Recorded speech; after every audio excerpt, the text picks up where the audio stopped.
You are coming in. Okay. Sorry.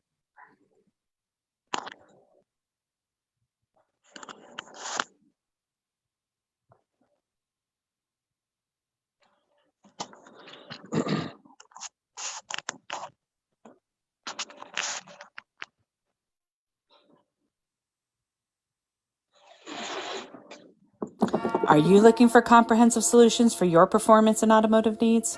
Straight Line Performance and Automotive is a full-service auto repair shop specializing in race car fabrication, electrical design, chassis setup and alignment. Located in Hamden, Connecticut, they also specialize in aftermarket high performance and chassis upgrades.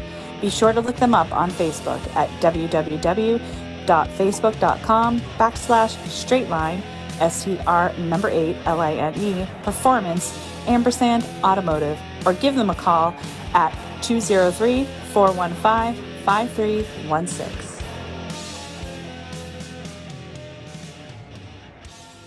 Welcome, racers and fans, to the Racers News Network Live, presented by Straight Line Performance and Automotive and Scotty Wheels Racing. Your hosts, Chris and Pete, bring you the latest news and interviews in the world of sportsman drag racing, including bracket racing, association races, outlaw, and no-time events. We are live every Monday night at 7 p.m. Eastern Standard Time. Take it away, boys. Hey, good evening, everybody. Welcome to another great edition of Racers News Network Live. I am proud, honored, and thrilled to be back with you. Thank you to Pete for kind of taking over last week and running the ship, and he didn't hit an iceberg, so that's always a good thing. But we have a special guest joining us tonight. We're going to be talking in just a few minutes with West Coast Super Gas racer Mike Boehner. We also have joining us down below to me anyways. Jerron Settles is the flying airbrush is on with us. All is almost usual. So we said we have results. We're going to get to those a little bit later. But we wanted to be able to get right in and get talking with Mike. And then, of course, we also have Pete right over here. He's busy looking at his phone. Checking out comments. So, Jerron, take it away, my boy. Well, coming in here, I had a bunch of people that asked me about Mike and how he pronounces his name. So that's the first thing we got to get clear, because there were way too many people like, how does it pronounce? How's it pronounced? So Mike, fill us in. Like, are you like German Irish, or is it like Havasuian, or? You actually nailed it. It is German, and my mom's Irish. So that was complete luck. And it's pronounced Boehner, like the former Speaker of the House, Boehner. Correct. Not like most people want to say it like it's spelled. Now we do have a Division 7 racer or a Division 5 racer, I think. That's the other. D7 racer. That's Mike Boehner. Correct. Yep. Gotcha. But that's not you. You're Boehner. All right. So look, we're gonna get into it. Everybody loves your car. I call it Debo because it's just a beast. You got to tell us a little bit about it, like how long you had it, where you got it, and some history behind it, because it's a very interesting car. Well, thanks. It literally is my most valued possession that I own. It's been a part of my life as long as I can remember back. It was my dad's first race car. He purchased it in 1982. I think he actually purchased it in 81, but didn't start racing it until 1982. It was just a gutted street car, basically, with big shackles to raise the back end up to stuff a big tire up under it the best he could. And it literally is what made me fall in love with hot rodding and drag racing. Now, you did some, you started driving it in what, the early 2000s? So my dad sold the car in, I believe, 86 or 87 to a close family friend. So the car never really left the family. He raced with us every weekend. And he did a bunch of modifications over the years that he owned it, and started with a back half, and then he front half it, and then he put a full mild field 2 chassis under it. And in 2004, I had an opportunity to buy the car back. And he actually just wanted to sell me the chassis. But to me, the chassis meant nothing. The car is what I wanted. Right. And with a little finagling back and forth, the two of us worked the deal out. I was able to get the car back, and I raced it from 2004 until 2013. Actually, I raced through 2012 with that mild steel chassis. And then that's when you did the magic that everyone wants to know. In 2000, at the end of that 2012 season, I put a car apart and I bought a wrecked Gary Haas Dodge Daytona, believe it or not, and fit this Camaro body on it, made it what you see today. Well, it definitely shows in wins. You dominated the Phoenix double divisional last year, winning like both top 8 races, I think, right? And both races. Not both shootouts. I lost in the semis of the first shootout. Okay, but to even be in both. Oh, forget it. He sucks. Get him off of here. yeah. I was like, to even be in both shootouts was phenomenal. At Phoenix last year, it was nuts. It was like we were joking, even in Super Comp, like, are they giving out 90s? Like it was nuts. So for you to win both days, I mean that says something about it. But so you are originally from Colorado. Yep. Born and raised what part? Near Cord? It was near Corn for part of it. We moved around a little bit when I was a kid.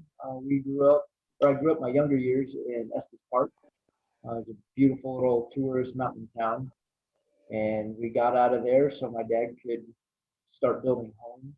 And grew up in a tiny little farm town. I think my high school had 400 kids in it. So it's a pretty small town.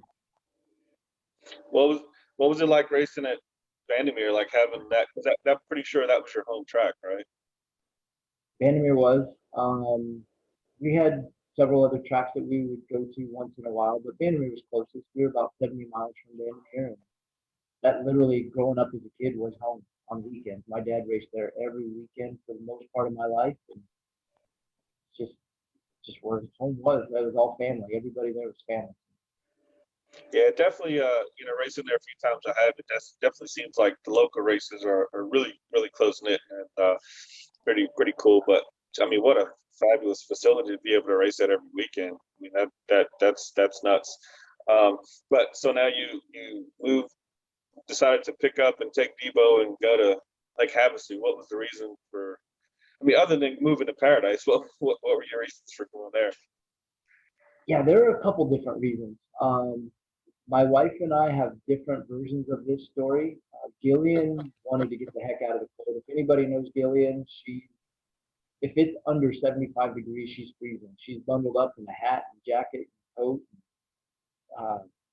So getting out of the cold was her biggest reason to leave. My mom and dad already had a home in Havasu, so we kind of had a little bit of a roots.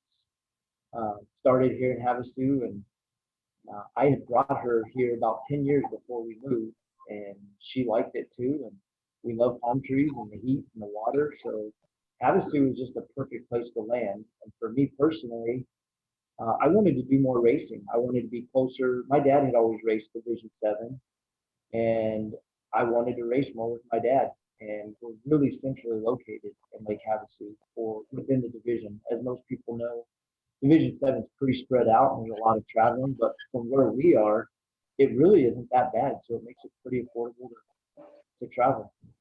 I want to get Pete in here with this because you heard what he said, right? He said you want to be centrally located, pretty close to everything. How close is Vegas for you, Mike? 2.5 hours, just under 170 miles. All right. So Pete, what do we got? Like 42 racetracks? Well, you're a lot better off than I am. I forgot. Yeah, where you're at. Yeah, I forgot. Yep. You're just like Mike, pretty much. Yeah. So my closest track is 2.5 hours away also. Jeez. So yeah, but so how far is Sonoma and like Pomona's what, about 4 hours from you, Mike? Pomona takes about 4 hours. Sonoma 10 to 11, depending on traffic going through California. 10 to 11. And then if you go back to Bandimere, what's that, about 14, 15 hours, I think, to Bandimere? Towing, that's probably a 16-hour tow.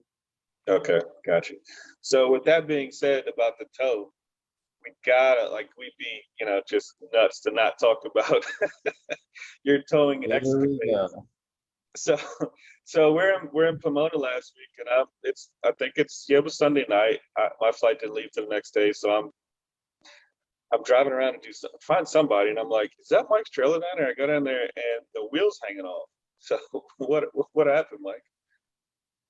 What doesn't happen when I travel? Something's always breaking. I really, honestly, this probably gets ignored, but I feel like I do a lot of maintenance. I'm always preparing the best I can I don't want problems on the road. That's the worst part of racing, problems Sure. on the road. But I seem to always have them. The incident you're talking about was backing out of the pit, ready to go home, and the U-bolts. I've got a leaf spring trailer, and the U-bolts broke on it, which people tell me that's actually a fairly common issue. New to me, I'd never had that problem, so I had a good friend of mine help me out. Took me to town to buy some new U-bolts. It was actually a pretty simple fix, but it looked pretty bad at first. Yeah. So I don't think Pete and Chris know, or a lot of listeners know about your Bowling Green Indy trip last year. So kind of talk about that. And it doesn't have to just be about the actual carnage, but tell us about the racing. I mean, Bowling Green's it's cool, and then you were in the All-Stars, and it's Indy, so. Yeah, you're right. The trip back to Bowling Green and Indy, that was like what I thought was going to be a once in a lifetime opportunity, and wanted to make the best of it.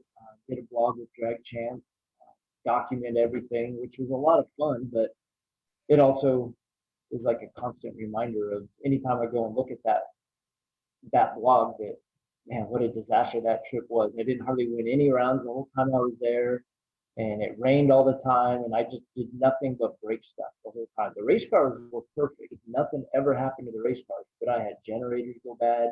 I have 2 generators, and both of them I needed to repair. And then on the way home from Indy, broke the motor in the motorhome. So that was quite an expensive, long trip home. Pete, I see you shaking your head there. That's pretty rough right there. My shit would be parked on the side of the road for sale signs in it, and that would be the end of it. Car, wife, dog, everything. I wouldn't care.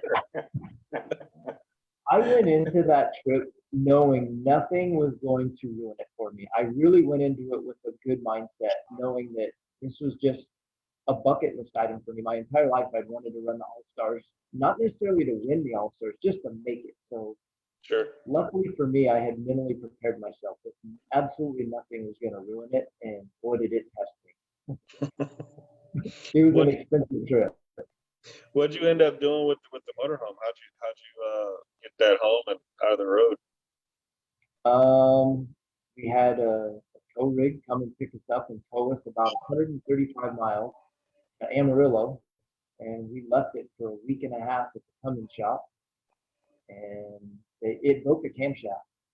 So, wow. As you can, a broken camshaft doesn't tear up just a camshaft. There was a lot of other things that broke, so basically had a top end rebuild on the engine, and came back a week and a half later, and knock on wood, it's been as good as new ever since. You say that you have to win the event to break even. I'm pretty sure you could win every event for the next 5 years, and you're not breaking even for that one. I'm still in the hole. You're right. Oh my God. It's not a good business thing. What I'm doing isn't a good business decision. It's all about making memories and living a dream. Yeah. What was it like? We often talk about a lot of the East Coast racers, because I'm guilty of it myself, saying, "Oh, the packages aren't there in Division 7. They're not, out on the West Coast." What were the challenges you saw moving from 5 to 7? Even though Denver or Bandimere will I think throw your curves just like the West Coast, but just kind of elaborate on how tough it is to race in D7. Yeah, it's frustrating because I'll be honest with you. I was maybe a little guilty of that before moving out to D7, looking at some of the packages. Sometimes you wonder, like, gosh, how tough are they really? But I watched this last weekend in Great Bend.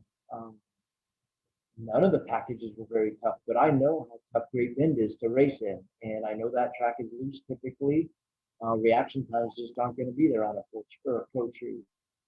So racing at Vandermeer, going back to your original question, that place, in my opinion, is as hard as any place in the country probably to dial a car. It will throw you curveballs from minute to minute, not just hour to hour. So I feel like anybody that races in Denver, you go anywhere from Denver, you've just made it easy on yourself. Life gets easier for dialing a car. But that being said, towards the West Coast, like, as you know, Jerron, you've raced out here a lot. There are things people can't see from the internet, from drag race results or live timing. Like, you can't see everything. We got wind situations that are the desert winds constantly move around and swirl. And it's not just bringing in wind; it's blowing sand on the racetrack.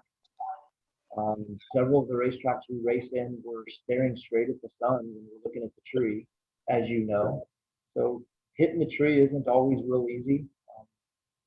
So there's more than what the internet will show, I think.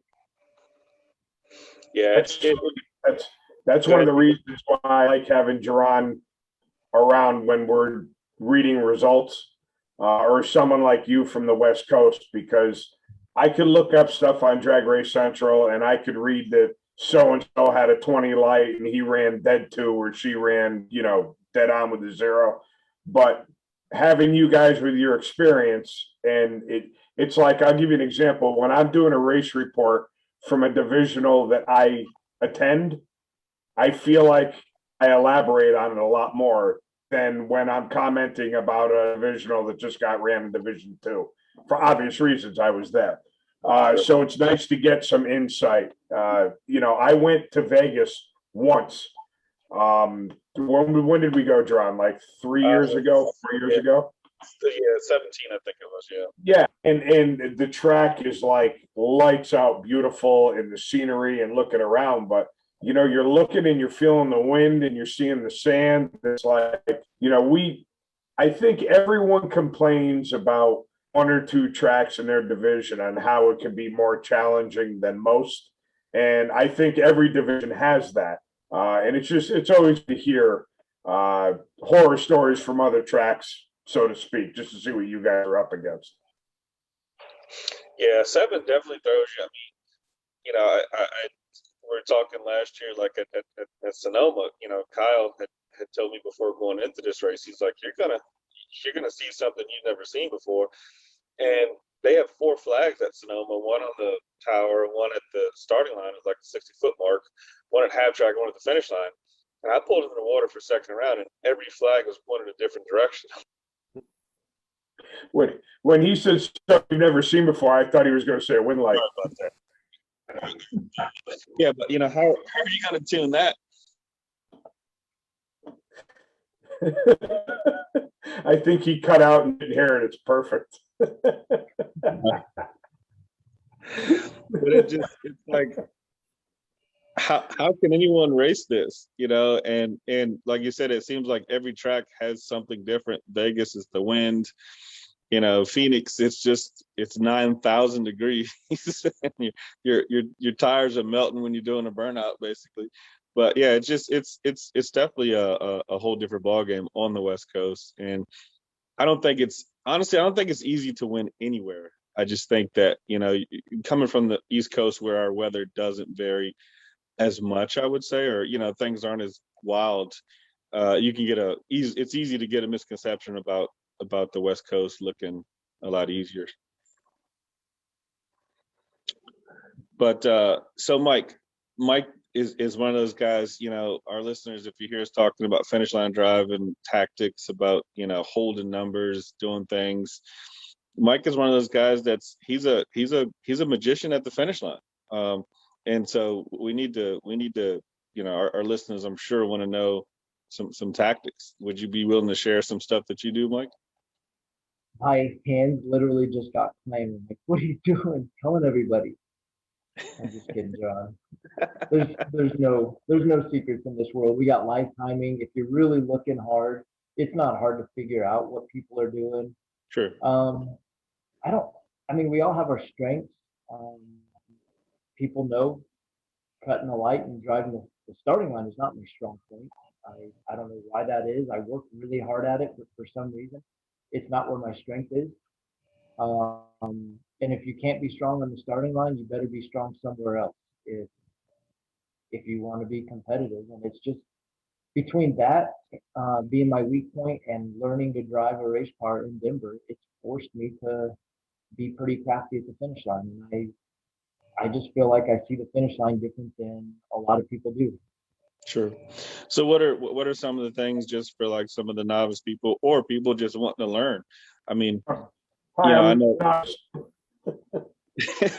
Yeah, Pete's gonna be your first pupil, Mike. But what are some of the things that you prepare for? Because obviously being a finish line driver, I think you have to be disciplined. You have to kind of have a plan before you even get in the car for the run. Now, you may have a few different plans, but I feel like you have to leave the trailer with a plan. Is that something that you do, or are you kind of on the fly? I leave the trailer with a plan of how I want to dial, and I stick to my plan pretty strictly.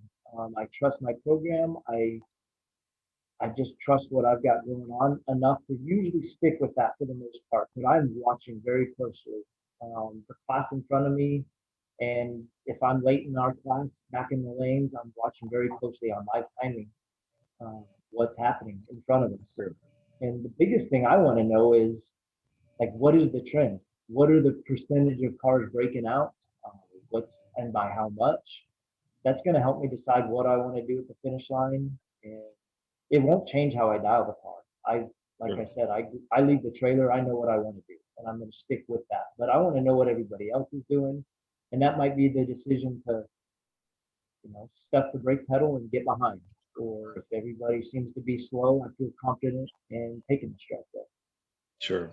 Now, does your opponent play into that any? Like if you have somebody like a Steve Williams who is going to have big mile an hour and is probably going to bail out pretty hard, do you have a different game plan for somebody like him? Yes and no. I try to stick with my plan. That guy's got so much speed on me, and I have no visibility in my car looking over. I pretty well have to know what I'm doing. Like, I want to know that he's getting there and getting close. And if I'm going to set up and hold a few to hit just a drop spot, I'm going to just by looking over and knowing that he's going to be close, I'm going to just execute my plan the best I can and just hit my drop. But it doesn't really change what I do. Like, there's one thing I can look you straight in the eye and tell you: I am never going to dial on a guy that's going to go 30 on the tree 5 times out of 7. Like, you can't. So I'm going to always hold something. I just don't always know exactly how much I'm holding. Sure. That's changing from round to round. Did I answer that all right? Like, yeah, no, a politician? that was good. Go ahead, Chris. One of the things that we see a lot on the internet is that people don't understand throttle stop racing. If somebody came up to you and said, "Hey, what the hell is this?" How would you explain it to somebody that is just a fan but wants to know more about throttle stop racing and how the whole deal works? So I get it. We are not the most fun people to watch. But honestly, like, what fans at a national event are going to sit down and watch this? They don't even stick around and watch the pro stock cars anymore. So all they're there to hear is the fuel cars, like, hear and watch. That's all they care. They want to feel the thumping in their chest. So watching it, I mean, you just got to understand why we do what we do.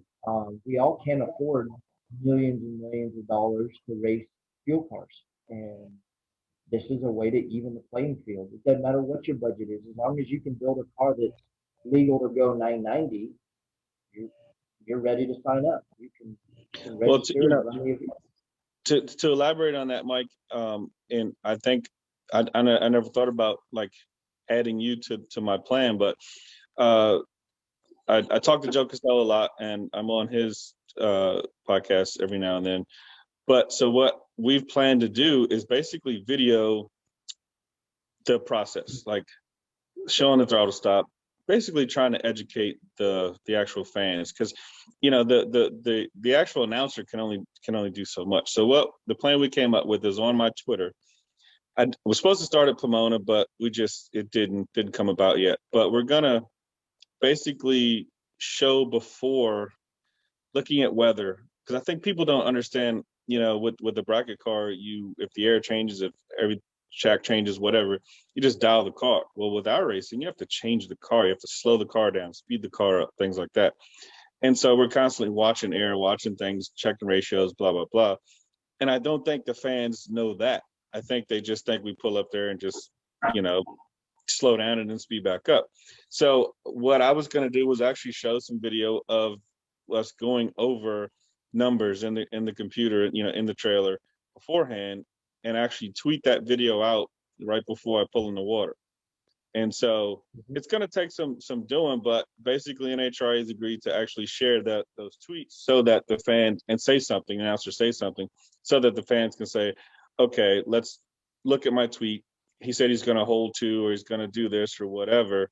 Let's see how it works out, whether I win or not. I mean, we already know I'm probably not going to win, but I think I've always been like, even in my business, I try to educate the consumer a little bit. And I think, what needs to happen with throttle stop racing is a little bit more education to the fans. So if you're willing to kind of do that, I know you have a videographer with you that could probably help you at times, but I think someone like you with your car, being that it's not a dragster, it's a 68 Camaro, 67 Camaro that everybody, who doesn't like a Camaro except a crazy Ford guy, but you could get a fan base. Just people would watch that, wanting to know what Mike's going to do.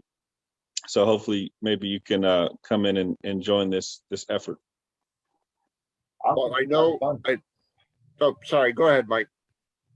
No, that's it. I think that's a great idea. Sounds like a lot of fun. What I did a few years ago, when I took my wife to a race, the 90 cars were up, and she asked the same question. She's like, why do they go? And I said, okay, let's watch this pair go, and then we'll walk down the top end. I brought it down to the top end, and I kind of explained it a little bit more. And I said, now watch as they come down. And I was like, all you're gonna see is they're gonna be looking back and forth at each other to see who's gonna do what, who's gonna drop, who's gonna keep in it. And it made more sense to her after she got to see both ends of the track to see the difference of what it is. Now, one comment from Rob Keister. He said Jerron wants to know all about a top end stop, or maybe he'll get Don Bangs to explain it. That's not funny. I'll come back to that in a sec. No, Don Bangs pretty much. I was trip zero against Don Bangs, and his very, very unique throttle stop situation showed me a new look, and he pretty much wore me out. But Keister's deal, I don't even. Keister, when you at half track, what do you start taking your helmet and fire suit off? That's not nice. Well, we know at half track, Pete's making a sandwich as he goes down. He's even said it. Well, I mean, yeah, he doesn't need his safety equipment anymore after half track. But so, Mike, Rob Keister is wonderful guy. Does the .90 series. Okay, yeah. So his car, he has a down track auto stop. I think he goes 990, right, like 63 mile an hour, something like that, or whatever. But 118, 115. Yeah. But back to what I was saying, Keister. I think the other thing that we need to do, or needs to be done, is people don't understand the origin of Supergas and Supercomp. So basically, when Supergas was created in 1983, everybody went out and bought a Vega like Pete, and they built a car that went 990. But then when it got hot and they couldn't go 990, there was a problem. So over the years, it's gotten, let me build a 980 car. Well, when it's cool, I got to slow it down, blah, blah, blah. And it's just gotten to the point now where me and people like Mike are just it's kind of outrageous that, we're going way fast. Even Pete's car is an outrageously fast super street car. So I think if people understand where it came from, how it started, they can have a better understanding of why we're doing what we're doing. Go ahead, Chris. Rob actually commented back. I actually looked to see how long the hot dog stand line is, and he said 124 miles an hour. Okay, he's picked it up a little bit. Okay. Stepping up. Yeah, exactly. I think Mike does his burnout or backs up from his burnout faster than that, but it's okay. Love you, Peter. But like, so Pete, I mean, would you agree? I mean, I don't know how long you've been racing that, but I mean, or how long you've been around the super street, super gas wars, but that's really how it started. I think I got in the .90 classes a little later than most. So we were already in the electronic age and, trying to go 1090 at 140. I can't really speak for how it was when the people had the mechanical throttle slot behind the pedal or, which, listen, I respect every way that it's done. For someone that goes to 1,000-foot cones and shuts the car off, someone who needs to put smaller tires on the front of their car to cut a light on a 400 tree or a 370 tree. Someone that travels to the other side of the country and never wins a round. I respect it all.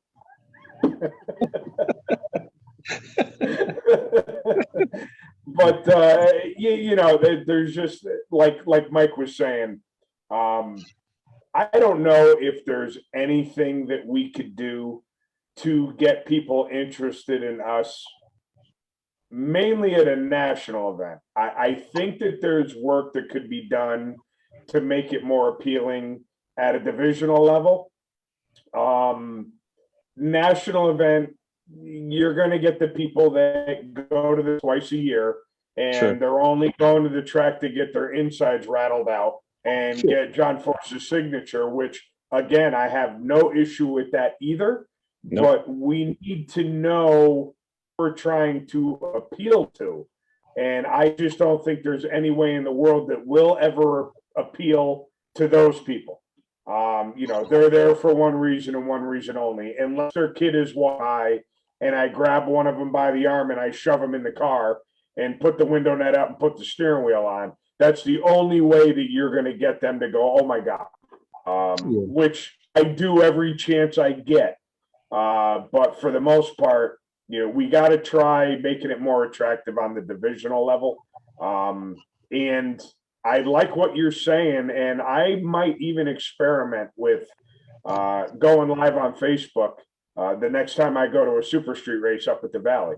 Just, preparation, warming it up in the morning, analyzing the weather, showing what we did. My game plan is to set it up on an 87, and I'll show you exactly how I can't drive the top end and, analyzing the time slip afterwards. You might get a dozen people that see it and go, oh man, it's a lot more to it than I thought.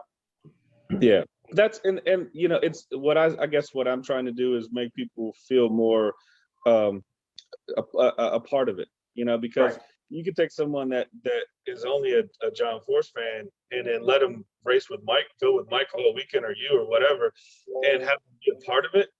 And they're like, you know what, this is actually pretty cool. But when they're not a part of it, they're just sitting in the stands, they don't, so that's what I'm trying to do is just kind of bring, make people, a little bit more aware and make them, have them kind of ride with us a little bit. So Pete, I think you got some questions for Mike. Or no?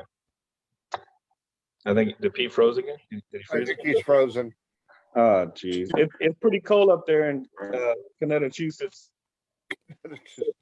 So Mike, but I must be subarctic up here because I'm north of him. Mike, what are your plans for the rest of the year? I mean, I kind of know what we're doing, which is probably going to be your same plans, but let everybody know where can they see Debo at the rest of the year? There again, my hands are getting clammy and nervous just thinking about my schedule coming up. It's going to get pretty nasty here in the late season. We missed most of our spring races, which out in the West, we run heavy in the spring and take the summer hot months off and then race heavy in the fall. Well, now we're racing all of our spring schedule in the fall. So we're getting ready to head to Bowling Green for a division race the week before the U.S. Nationals. Just as a little warm-up race. Just we're out there, might as well hit more than one race. We'll be at the U.S. Nationals the following week, running the All-Stars again. And immediately the next week, we're back in Phoenix for a double, which scares me to death. That's a long haul cross country in my rig. I know I'm going to have problems, as we all know. So I can't afford any downtime. No. But it seems like every weekend in October, we are racing in October. Yep. Or I'm sorry, in Vegas in October, and we got one race in Tucson. So, Tucson, yeah. And then the last Pomona race. yeah, October and November are brutal. They're going to be Rough busy schedule. for they're going to be busy for the Magnificent Seven for sure. Yeah, What that's but all right. also, The way it goes. yeah, it also brings up a good deal that, somebody can get hot, and go on a tear. It'll probably be you, it won't be me, but I'm a perfect example of that. Last year, prior to the Phoenix double, it was an awful year. I was doing some early season testing, trying some new stuff, and it seemed like the wheels fell off. I got off track. Like I was testing things, and then I just could never get things back on track. And then all of a sudden in Phoenix, it came together. And right from Phoenix, we go to Vegas. And like I just couldn't hardly lose there for a while. But now I'm experiencing the other side of it. Well, I'm gonna come over and sit in Debo at Phoenix just to maybe I can have your end of season this year's like you had last year. If I can turn around in Phoenix, that'd be really good. Because I am struggling. You're one of the few guys I'll let sit in Debo. It's okay. Mike, can I give you a little piece of racing advice? I wouldn't even let him park in the same aisle. Dude, I'm telling you right now. Normally I wouldn't either, but I make fun of Jerome so much. I feel bad for him. I got to give him something. Hey, I took a world famous selfie with his car last year. Like that's like I'm one of the few people that the car allowed to take that picture. I mean, so that's But So Pete, when you froze a minute ago, I think he's frozen again. he's frozen again. Frozen Yep. again. Really? Yeah. He You got that Metro PCS internet or something? Yeah. Cricket Painful. internet? Friggin' painful. did you have questions for Mike Pete when you froze earlier? Yeah. Could you hear me? No, Oh, you were frozen. you're frozen. No, I mean, could you hear me now, you knucklehead? I can hear you now. The word is, can you hear me now? Not could I you. actually, two things I want to say if Jerron shuts up long enough. First thing is I'm getting an update on some of the numbers for the show. And these are some of the highest early numbers we've had. I have to assume that it has nothing to do with Jerron. So I'm guessing you got a lot of people from the West Coast checking you out. We appreciate that. The second question I have for you is, what size black iron pipe is required to hold up 6 Wallies on a wall that you have behind you?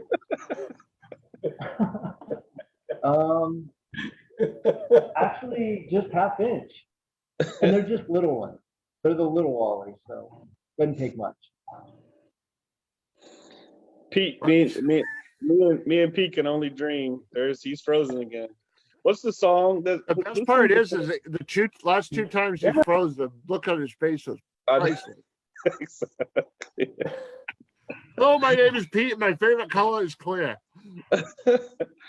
Sorry about this, Mike. We were doing good till Cricket Wireless internet over there took over. That's all right. I get it. But Oh, boy. so you have how many division wins do you have? I know you have a good amount of division wins, right? And division champions. Just 5. 5 5 and division 2 wins and 2 division two championships. Yeah, that's saying something. How are you doing in points right now? I haven't looked. I'll be honest, I haven't looked either. We've only Oh, we've within only our had division, one race. we've only had one. Yeah, I forgot about that. Yeah. Okay. And I've So only attended the one. We've had several guys run several others though. But I Yeah. haven't looked. Yeah, I got you. It's too early to even look. I think the last time I looked, there was like, I don't know, 50 or 60 guys in Division 7 Super Comp, but I think I was like 93rd or something like that. But it is what it is. So you're saying there's a chance. There's a chance, exactly. I'm gonna turn it around in Phoenix. Go ahead, Chris. So, Mike, you've had this car forever, essentially. Mhm. If there's one thing you wanted to actually jump in that was not your car, what would it be and why? Ooh, I know. Whether- Let me ask. A Corvette 63 Corvette Roadster is what Mike would love to drive, like super gas roadsters. No way. Never. That's a good question, Chris. I have never even thought about it. Like, I'll be totally honest with you. I'm pretty narrow-minded. I love my car. I don't really want to drive anything else. I've been asked before by people if I want to drive anything in a pro category. That's never been a dream. Like, super gas has always been my dream class. Like, I love the history of it, and maybe I set my goals too low, but just No. a door car, an old classic You're door doing car what is you love. so You're cool. racing in the class that you love, then that's all that matters. Yeah. Well, with that being said, could a lot of guys in super gas end up in Top Sportsman? Could you ever see yourself with that car in Top Sportsman at one point, or no? Not with this car. I don't think it's the right tool anymore. Those top sportsman cars are getting Yeah. awesome. Like, they're long stretched wheelbase and they're getting so fast. You need that. Mine's still a factory wheelbase. I still think it's the right tool for that car or that class. But Sure. it would be fun to do just to go fast. But honestly, I feel like I would get bored with it. I want to crunch the numbers of a throttle stop. That's Yeah. the excitement of it. Yep, for sure. If I had a 145 mile an hour super gas car, it would still be fun to me. It's not about the speed to me. It's the challenge of running Sure. 90 and the chess game at the finish line. That's what excites me. Yep. Yeah, and that's again what the fans need to know. That's what's going on. So no, that's pretty cool. Pete, you're back. Yes, sir. Geez. If you knew what I spent on internet every month, I'm locked up again, right? No, you're No, good. You're good. I'm good. Whatever. Just don't talk to me, all right? I don't think you ever finished your question though. That's the thing. Like, Oh, I don't know. The internet at my house sucks, and I can't possibly buy any more expensive internet, which drives me crazy. yeah. It's all good. I finally had a real celebrity on, and I can't even talk to Yeah, I know. Right. him. Well, I'll ask you one more question, Mike, just about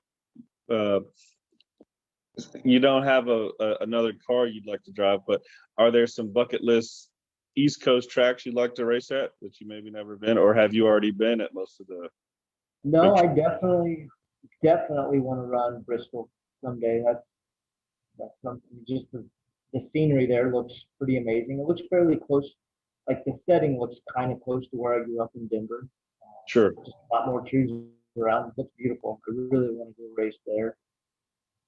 Norwalk is a place everybody says is a must see track. Bowling Green was always really big on my list, or high on my list. So I got to see that last year, and it was as cool as I expected it to be. I'm excited to go back again this year. But so those are probably the two highest, Norwalk and Bristol. Gotcha. Yeah, those are definitely two good ones. Norwalk for the ice cream, and Bristol for the scenery. But so hey, Pete, you want to try to do some results so we can get Mike's opinion on some of this finish line driving? Sure, Chris. What race would you like to start with, bud? Start with Indy. Indy. All right. So I'll start out with the .90 stuff. and then Chris could get into all the other stuff. And guys, do me a favor. If I lock up, just wave your hand so that I'm not sitting here rambling like an idiot. All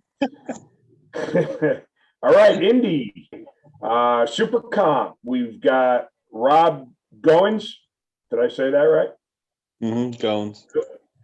He defeated, looks like Shannon Mingy. Okay. Rob had a 21 light, and he ran at 888.8 and defeated Shannon with a 28 light and ran an 888 with a 5. So that, I don't know if are you muted? Was I think Pete's whatever.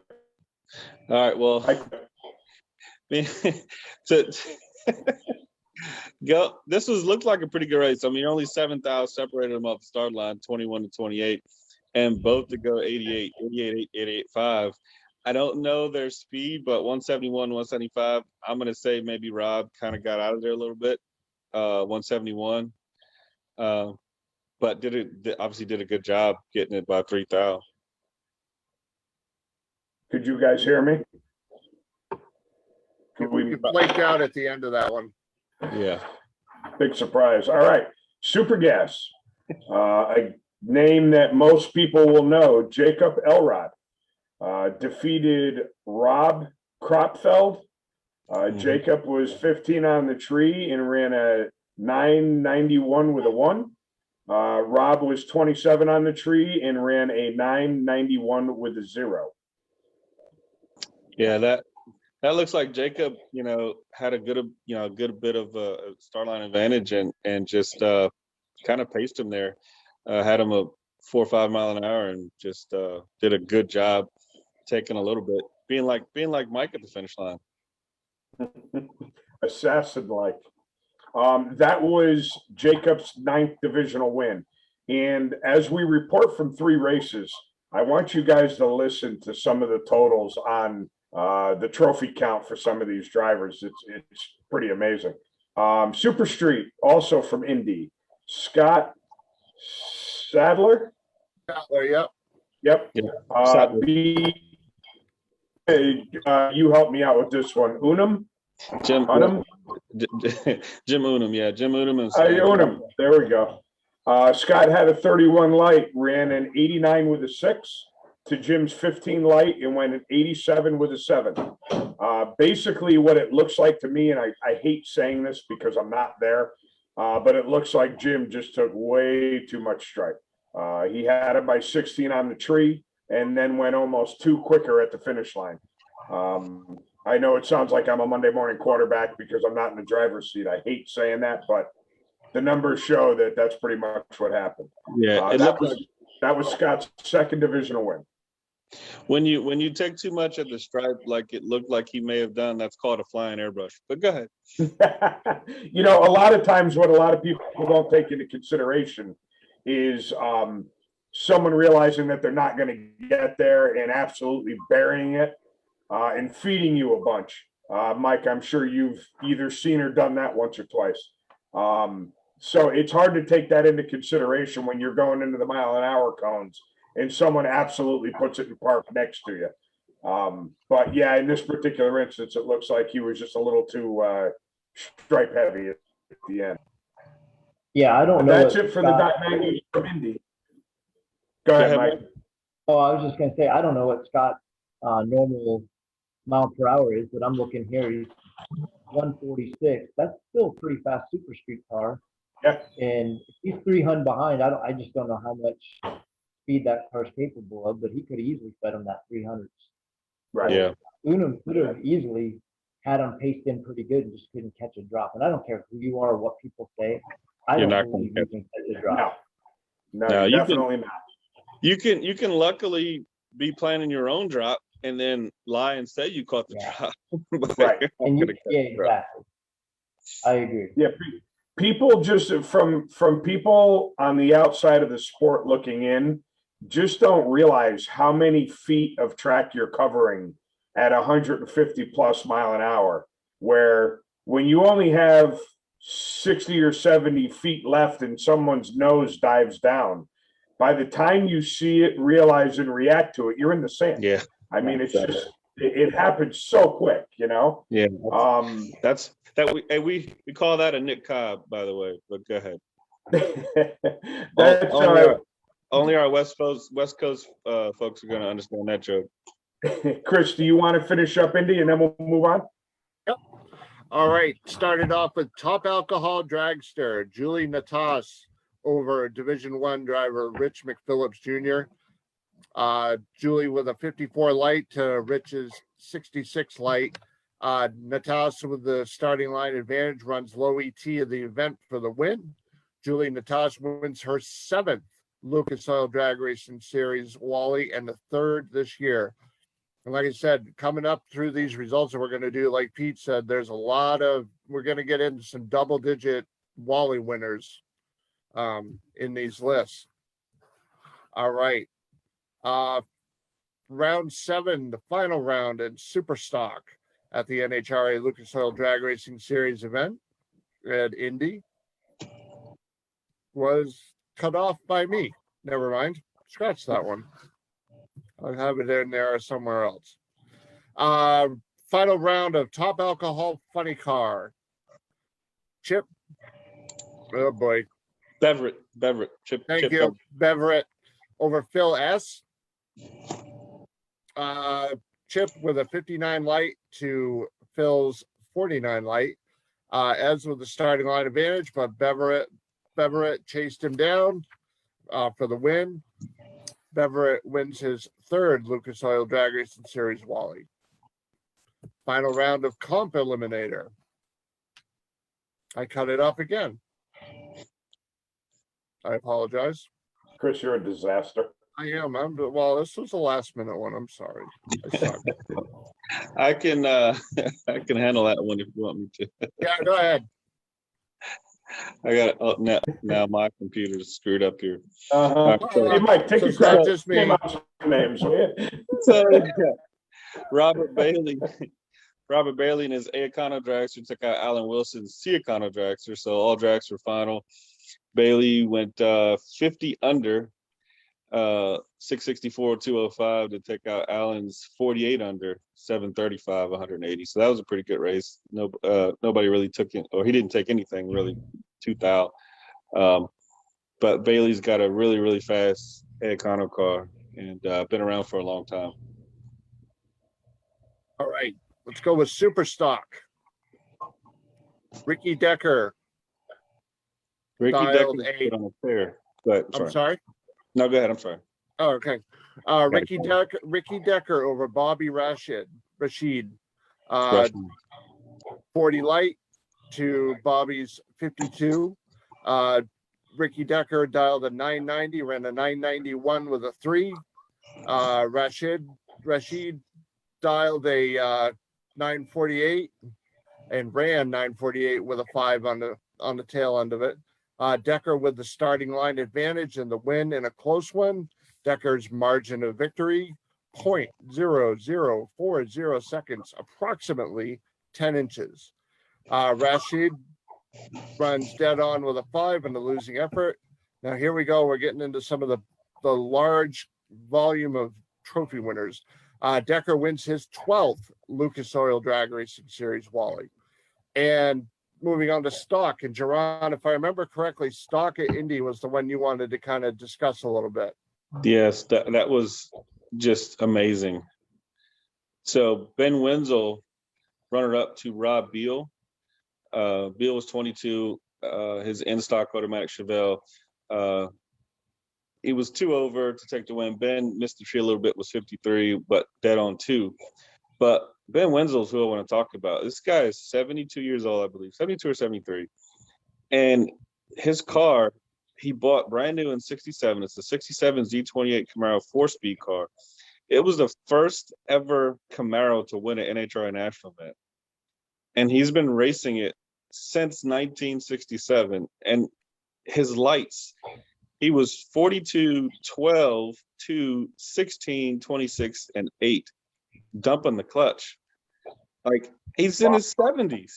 Like, that guy, he himself and the car needs to be in a museum like that. I mean, how's it get any better? If Like, you think about how many Camaros have won an NHRA event, exactly. and to think that his was the first, The very that's first mind-boggling. And that he's still racing the same car. Still That's racing the same car.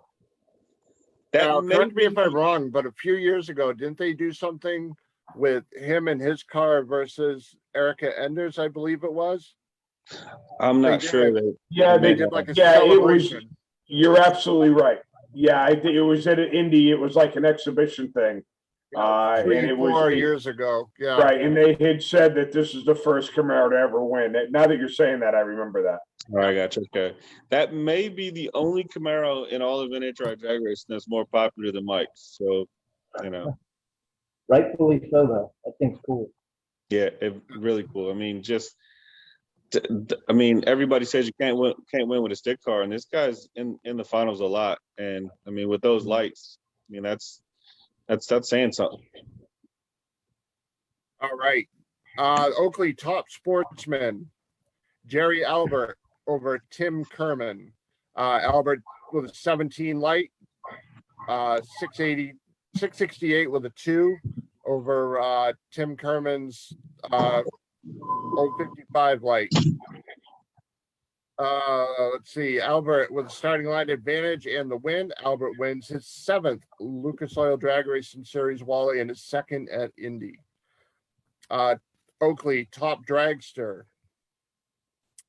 Blake Peepler over JB Straswig. 46 light for Blake. 618 ran a 618 with a 1 on the end. Straswig with the losing effort of 30 light, the 19 ran a 21. And Straswig with the starting line advantage, but Peebler runs dead on for the win in a close one. Blake Peebler wins his first Lucas Oil Drag Racing Series in his first ever final round. Where did our buddy go? Scared him. It's kind of like karma for making fun of my internet service, right? Probably a thunderstorm in Florida. Yeah. Oh no, wait, it's past 3:15. all It's not raining. I'm sorry, no, my phone's about to die, so I had to get something. Real, that's you, Mike. Are you amazed at the professionalism? Tell the truth. I really have to. Well, anything you let Jerron be a part of, I didn't have very high expectations. Yeah, I gotta tell you. Number two, if you ask me to be a part of anything, that also lets me know your expectations aren't very high. We try and set the bar low, Mike. I appreciate that. How you doing, Jerron? You all plugged in? You ready to go now? They're making me seasick. I'm sorry, I couldn't get the USB plugged in, but we're here. Okay, so that wraps up Indy, correct? That wraps up Indy. Okay. Moving to now Great do we Bend, want- Kansas. Great Bend is next. Okay, well, as Chris said, we are going to go over the SRCA drag strip, LODRS at Great Bend. And we're going to start with Super Comp. A name that, I don't know, you might have heard it once or twice. Gary Stinnett. Stinnett. He's Stinnett. He's been around for a while. He defeated Mark Graham. Jerron? Graham, Grame. Yeah, okay. Yeah. Sorry. Gary was 005, ran dead 8. Now, keep in mind, this was a factored track. So 905 is what they were shooting for. And he ran to Mark's 31, dead 0. Ran dead on with a 0, was mathematically ineligible at the starting line. You ready for this number? This is 35th divisional win. Now, keep in mind when they report this on Drag Race Central, when they give you a trophy count for a divisional, trophy count does not include his national event wins. So he's got a pretty heavy trophy shelf. Go ahead. Mike, looking at this final, I'm going to say, I don't know Gary's mile an hour, but I know it's more than 183.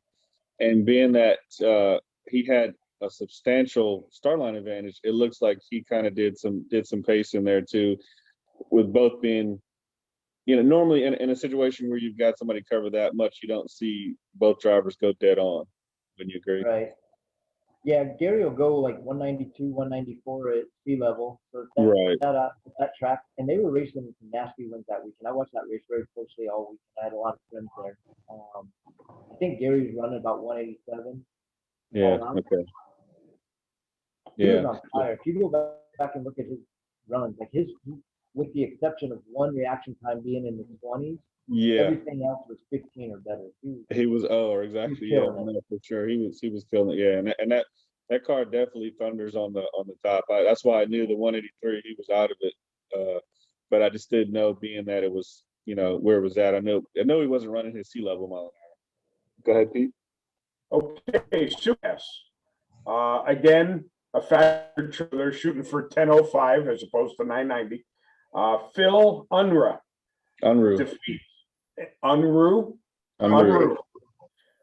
defeats Jim Cap. Phil was 23 on the light and ran 6th out too fast. He went 10:04 with a 4. Jim was 27 on the tree and runs 10:04 with a 2. That's a pretty tight race right there. Yeah, Phil's a good guy. Is known for his pretty cars, that's specialty metals, I think, cars or whatever. But yeah, he did a real good job right there. Basically, only a few thou separated him on the start line, and he did a good job, looking like dropping out at the last second, basically. Mike, do you know Phil by any chance? I do, actually, and this should scare every super gas racer in the country. That's a new car with not very many laps on it. And for him to have this thing sorted out this good already. Yeah. All right, so I love Mike, I'm going to put you on the spot here.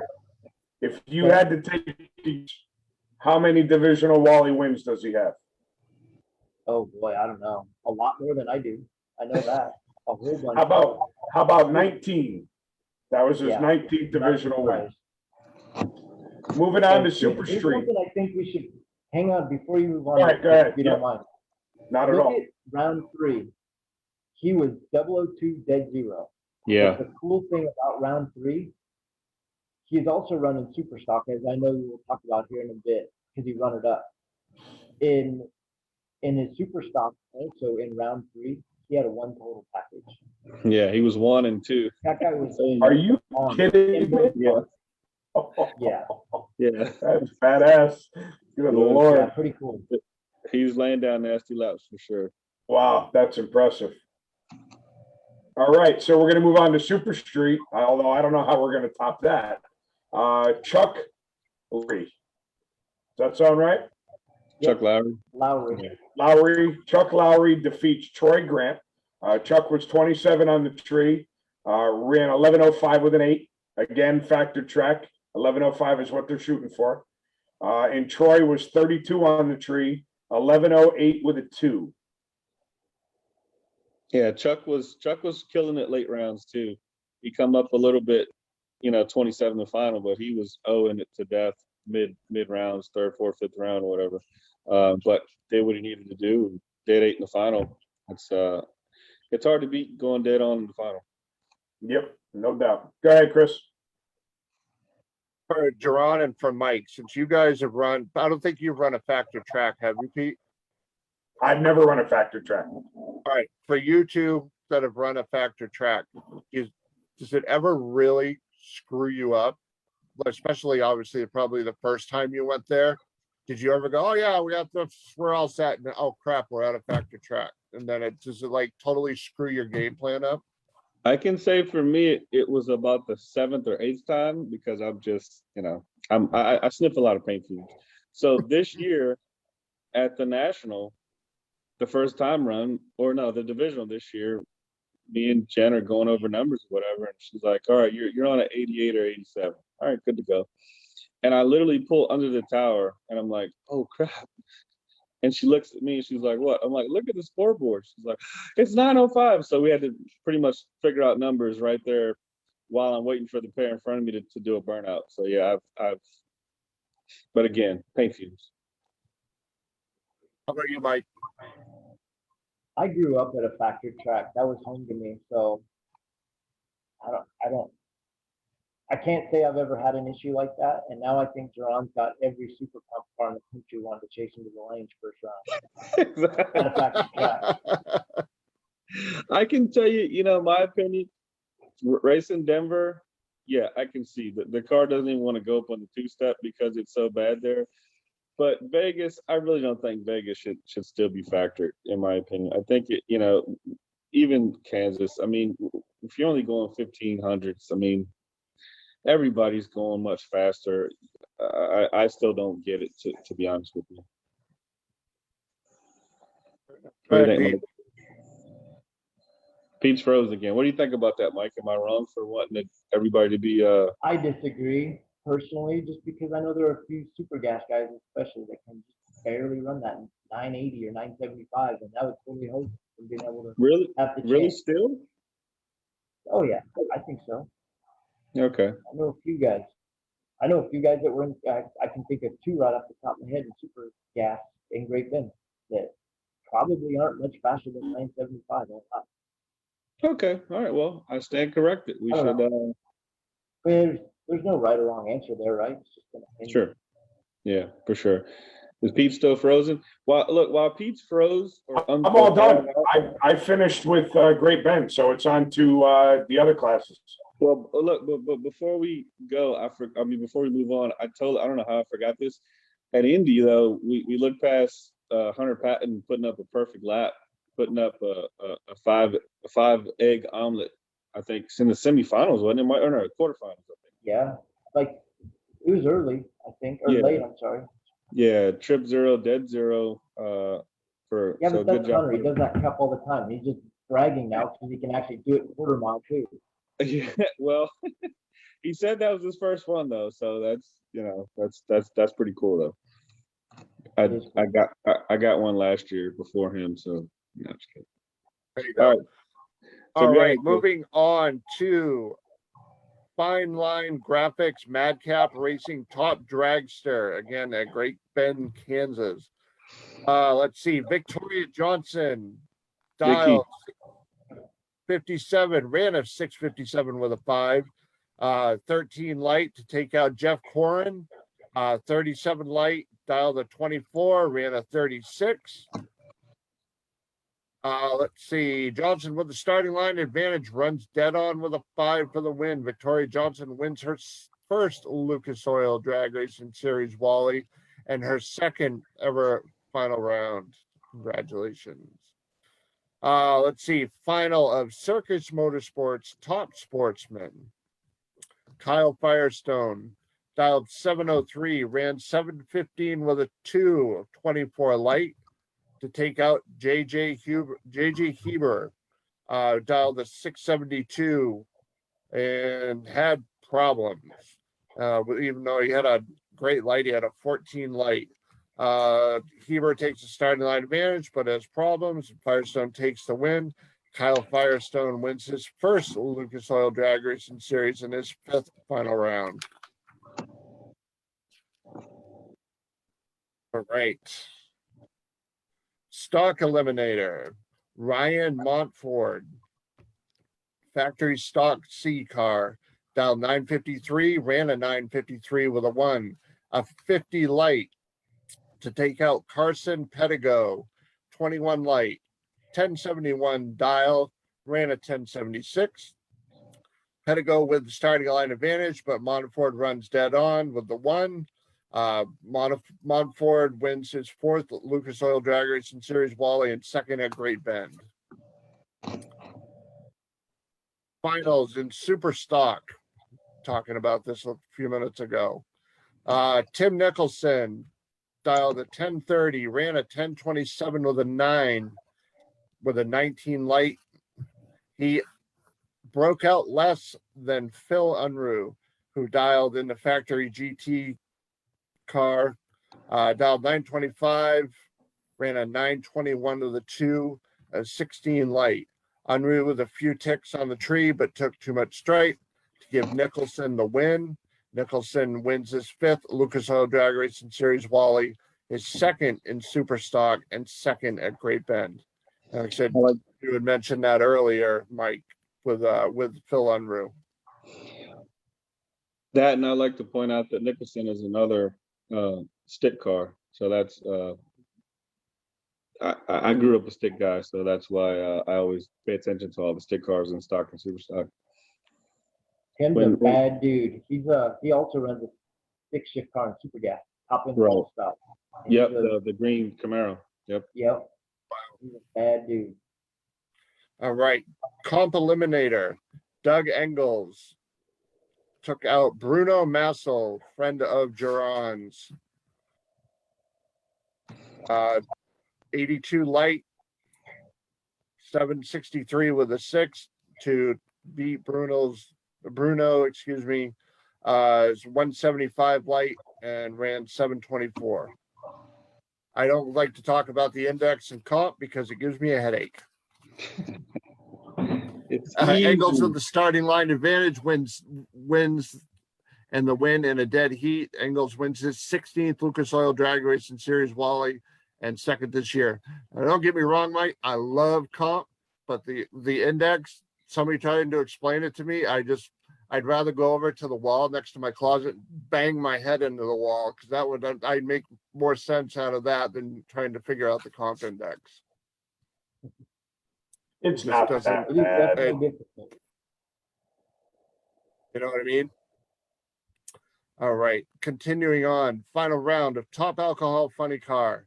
Kyle Smith with a 45 light ran a 563 with a 4 to take out Bob McCosh, who had an 80 light, ran a 587 with a 9. Winner Smith with a starting line advantage in the win. Smith wins his 3rd Lucas Oil Drag Racing Series Wally, 2nd this year, and he has defeated McCosh in all 3 wins. Moving on to top alcohol dragster, Rachel Meyer defeated Jared Dreher. 53 light, ran a 524 with a 4 to Dreher's 51 light, 671. Dreher with a couple ticks on the tree, but loses traction. Meyer takes the quickest pass of the event for the win. Rachel Meyer wins her 6th Lucas Oil Drag Racing Series Wally, 2nd this year, and she has defeated Dreher in all 3 of her final rounds. So that is Kansas.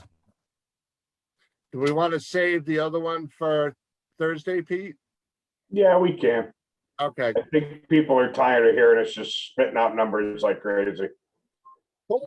I'm actually tired of hearing us spitting out numbers like crazy. Numbers. So, Mike, Mike, while we got you, let's hear about some sponsors and people you'd like to thank for your program. Well, first of all, I can't do any of this without my wife.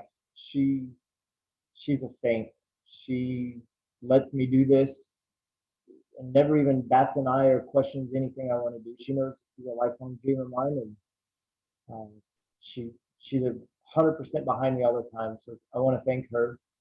My mom also, she is a huge supporter. We lost my dad a few years back, and she used to race with my dad all the time, and it was tough for her to get back to the racetrack, but now she wants to go all the time. She'll be with us in Indy, in Nice. Bowling Green, and she likes to come join us. So that's awesome for me to have that a part of her, or have her a part of what we're doing now too. But honestly, like I try to put the best parts on I can afford to buy, and I got a few companies behind me that are just, I couldn't do it without their help either. Goodyear, first of all, I personally feel like they have the best tire I could possibly put on my car, and I really truly believe that. Hughes Converters, I'm a huge fan of how great their converters are. They build our transmissions also, so the reliability of their parts is great. But I swear, Kevin Kleinweber is a race car guru. If you got a question about anything about a throttle stop car or any race car, I don't feel like there's anybody better than that guy. So he's a huge part of our program also. Sherway Engine and Machine. They build our engines, and you can't win championships if your engine's breaking down. I don't have the fastest stuff, and that's not because they can't build stuff fast, but they build it reliable. I got nothing but great things to say about those guys. John, were you about to jump in? No, no, I'd actually like to ask you, because Goodyear is probably the biggest name in tires and one of the fewest that you'll see at a drag track. I know You're right. The Biondo family is religious with their Goodyears, and I see that you're wearing a Goodyear hat. What's the gap with Goodyear and drag racing? I mean, they're there all the time. I always see their trucks. How come? Why do you feel as though they're not more widely used in the sport? In my opinion, for the longest time, it was their sales. They weren't pushing it very hard, but that's changing drastically. They brought a big NASCAR guy over into the drag racing side a few years back, and Todd Rogers is his name. He's awesome. He's out there every event. If you see him at a national event, Todd's on the starting line along with one or two engineers all the time, just being supportive and just getting their name out there. I know, I mean, let's face it, Mickey has had a monopoly, especially in dragsters, for the last few years. They've had the best tire on the market, and I know Goodyear's working really, really hard at trying to find something that works for fast dragsters. I don't have a fast dragster. We have a super comp dragster and a super gas door part, and I can look you straight in the eye and tell you, I truly believe I am running the best tire I could possibly put on my car. So I just feel like a lot of it is Goodyear hasn't really made it a huge priority in the past, but I know that's changing. I know for a fact it is. Do they have like a throttle stop or car specific tires? Yep. Kind of like the Mickey Thompson has the Big and Little Bubba. What does Goodyear have for like door car, like my car? Let's say I wanted to put a Goodyear tire on my car. I run a 1533 stiff sidewall. Yep, they're gonna have a wide range of tires for you on a 15-inch wheel. They want a stiff sidewall, as you know, and there's a lot of options out there for you. 4 or 5 at least. Really? Depending on the size and compound you're running. Good to know. I think I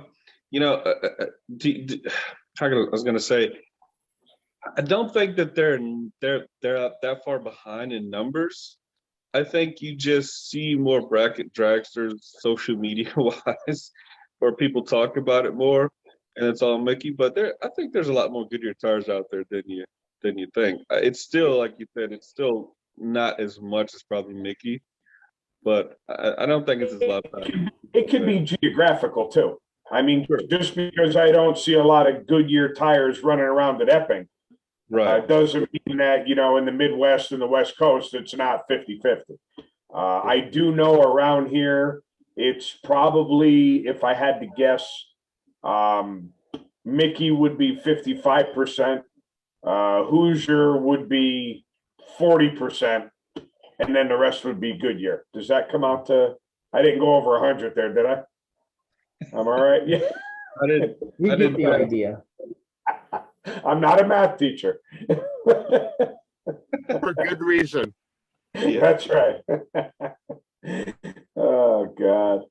So, but that's good to know that they're engineering and they're trying to get out there. And I mean, obviously we see them on all the pro cars. Right. But I always wondered why, and Goodyear was a lot more popular as a drag slick. It was early 20s.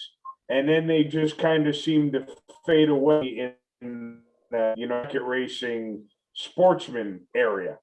And now, like I said, you and the Bandos and all that, you kind of see them sort of come back a little. I was just curious about how they're picking up their involvement with us.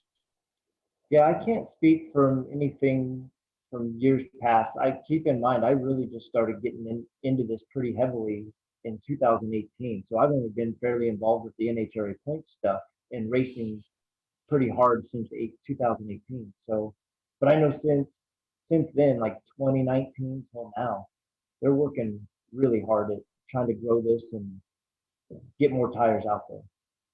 Being that I'm like 87 years old and I've been racing for 400 years, you know, Mickey is relatively new as far as the race tire go, or being a popular or dominating the race tire market, I should say, because late 90s, early 2000s, it was Hoosier. Everybody had a Hoosier tire, you know, and then I'm not sure what happened with Hoosier. I know Mickey just probably worked a little harder, maybe, I don't know, but you know, we ran nothing but CO6s. And now, you know, I wouldn't have anything but a Mickey Thompson tire. Shameless plug. But you know, before that though, in the 90s, it was a lot of good years on dragsters, on cars, on race cars, you know. So that's why I said I think there's still a lot more than you think, but it's you know, Mickey's definitely out in the lead, as they should be, because Mickey Thompson race tires are the best tires that you can have. Wow. Why do you got to say something like that? Your guy over here wearing a Goodyear hat. I'm a Team Mickey driver. Sorry. I got Mickey Thompson's on my car, and I wouldn't even say that, Mike. That's not right. I am a Team Mickey driver, though. That's the difference, Pete. Apparently, you don't have to have a winning record to become a Team Mickey guy, huh? I've been told they give those tires to anybody. Oh, I think he just fell off his couch. He just fell over. We got him. Y'all trying to break the internet tonight? Like, listen, I won one race in like 8 years, but it just happened last week. So I figure I got like another 2 or 3 weeks of being able to talk trash. I'm going to live it up. Congratulations. Thank you. Great job, Pete. Thank you. Thank you very much. After I see if I got any ropes around here. Keep all sharp objects away. Well, Mike, I don't want to bore you with our ramblings too much longer, but we definitely appreciate you coming on. That's a pretty stout trophy case you got going on behind you. And as long as you're out on the West Coast, I hope you keep adding to it. Thank you very much. I appreciate you guys having me on. I'm shocked that anybody has the desire to hear anything I have to say, but it's pretty cool. I got to admit. Thanks for having me on. Ask one favor of you, though, Mike, while you're here. Do me a favor, and if you could just put a link on your personal page or your racing page so that we could attract as many viewers as we can, and we could get them to request us so we could sign them up. We greatly appreciate it, because I got to tell you, you brought in some numbers tonight. We appreciate that. Awesome. Mike, I'm happy to do it. Mike, I'll send you when I put it on YouTube, I'll send you the link as well. You can post that if you want to. Great. I'd be happy to. Awesome. Well, thank you very much, and I appreciate it. And you know, have a great evening. Oh, wait a minute. Go ahead, Jaron. Jaron has to say something. Well, no, because Mike has something very exciting that's coming up, and I was just wondering how close you are to announcing that excitement. Man, you're killing me. Oh, You're killing me. We're close. You'll probably see something in Indy. Okay. We just want to know. Maybe a little before, but you're close. Okay, You're killing me. I want to say so badly, but we are really, really close. I wanted to be the first to be able to announce it. I know. But basically, but it's gotta be right. Oh no, for sure. But I want people to be watching out for. So that's why I wanted to say something about it, so that people are waiting and ready. It's gonna be pretty cool. I'm just hoping that Jaron doesn't try and steal the spotlight with coming out of the closet when you make your announcement. So hopefully he'll push it back a week or two. No point. All right, Mike. Good luck at Bowling Green in India. I'll see you in Phoenix. Thanks, guys. I appreciate you having me on. all right, Mike. Have a great night. You too, guys. We'll see you. Okay. Take care. See you, Chris. Have a good night. All right. ladies and gentlemen, boys and girls, we will be back actually this Thursday night. We're going to hope to talk to some of the kids from the Junior Dragster Championship coming up that was run last weekend at Lebanon Valley. Be sure to check out our Facebook page, look up Racers News Network. Obviously, as everybody knows, I like to share stuff. So if we do get some interviews lined up with the kids, we will be sure to let everybody know. Have a great night. Stay safe if you're racing this weekend. And best of luck to everybody.